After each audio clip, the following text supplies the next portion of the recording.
can do something about it by passing the John Lewis Voting Rights Act and by passing the Freedom to Vote Act. If we pass those two pieces of legislation, it supersedes what happens at the state level.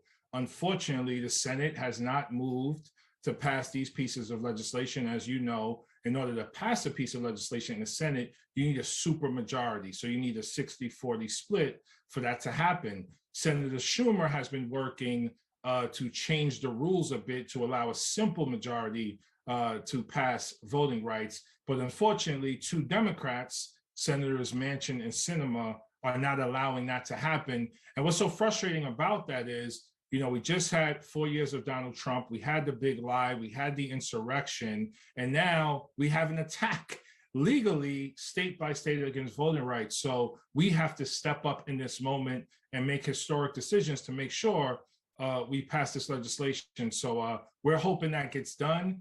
And what I did was join protesters who came into DC from across the country, protesters who have been on hunger strikes, who were arrested 2 days before I got arrested. Organizations like Unpack and Black Voters Matter and people like LaTosha Brown and others ascended on DC to apply pressure.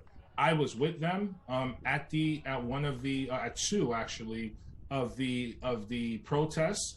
The first night I was there for about 4 or 5 hours, just being with them in solidarity. And then the next day when I arrived, I saw they had already been arrested.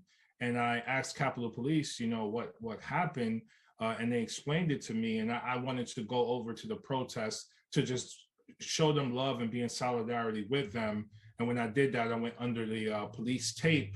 And after shaking the hands of about 9 or 10 people, the Capitol Police told me I was under arrest.